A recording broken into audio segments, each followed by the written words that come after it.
بسم الله والصلاة والسلام على رسول الله صلى الله عليه وسلم.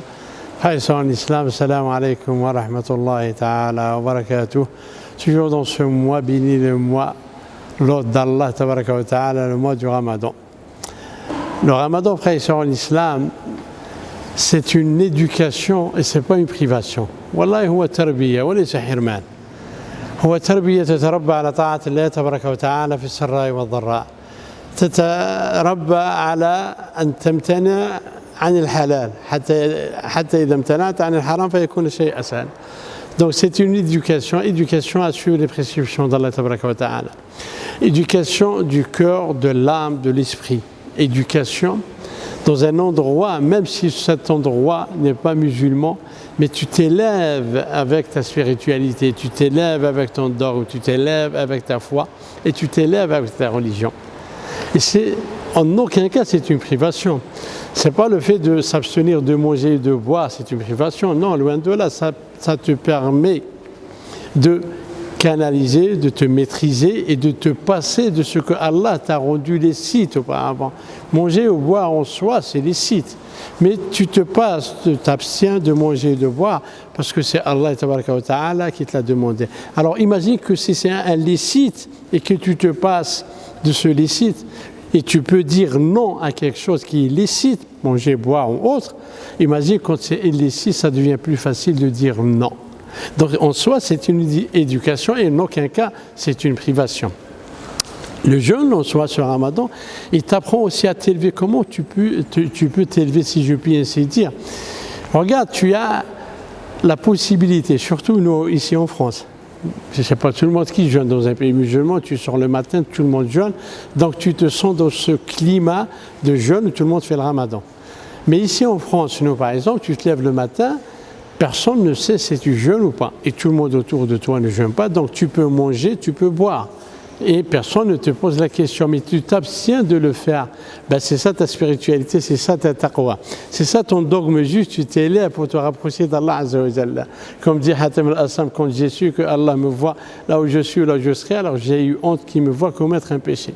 Prends cette parole sage en or de Hatem al-Assam. Toi le matin, tu peux chez toi, tu as le frigo, il est rempli, tu peux manger, tu peux boire. Et tu fais semblant de faire le jeûne. Personne ne le saura.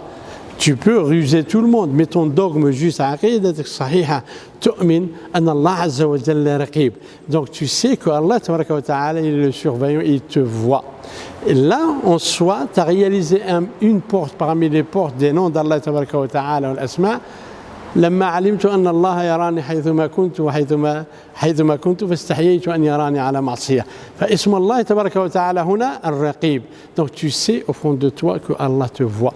Donc tu t'abstiens de manger et de boire pour plaire à Allah. On est toujours dans le cercle لعلكم تتقون pour réaliser la crainte. Donc le jeûne en soi, en aucun cas c'est une privation, mais c'est une élévation. De l'autre côté, il t'élève comment le jeûne? En fait, toi, tu jeûnes, tu t'abstiens de manger et de boire, mais le soir, chacun de nous, quand il rentre chez lui, il a de quoi manger, de quoi boire, walillah alhamd. Mais ça te fait penser quand on sort ici, nous, je parle de nous ici en France, et sans citer d'autres pays. Il y a des personnes, des sans-abri, des SDF, qui dorment dehors, qui n'ont pas de quoi manger, ne serait-ce qu'une baguette, ou de quoi acheter, ne serait-ce qu'une canette. Alors que toi, tu t'abstiens de manger, de boire, tu jeûnes, c'est un acte d'adoration, mais le soir, tu vas manger. Ben, ça adoucit ton cœur et tu te dis, subhanallah, moi, c'est juste une journée et je suis fatigué et j'ai envie de manger, mais eux, c'est toute l'année. Donc ça adoucit ton cœur. À ce moment-là, qu'est-ce que tu vas faire? L'implication de cet adoucissement du cœur, ben, tu vas juste payer à manger à quelqu'un, mais au moins tu sens ce qu'eux, ils vivent toute l'année. Sans parler d'autres pays pauvres, où les gens, sans parler de Gaza, ils jeûnent, mais ils n'ont rien à manger. Toi, tu vas manger à ta faim. Eux, ils n'ont même pas l'eau potable pour boire, mais avec cela, ils jeûnent. À ton avis, pourquoi? Est-ce une privation ou une élévation? C'est une éducation pour les rapprocher plus d'Allah Azza wa Jalla.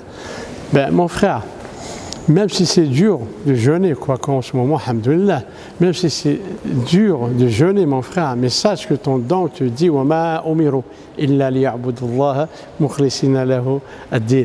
Donc, tu vois Allah une adoration exclusive et la récompense elle est immense. Le fait que Allah t'affranchisse du feu de l'enfer, tu es déjà gagnant. Le fait que Allah t'accorde une place au paradis, tu as tout gagné.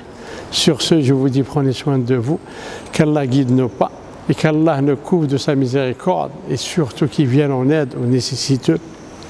Assalamu alaikum wa rahmatullahi ta'ala wa barakatuh.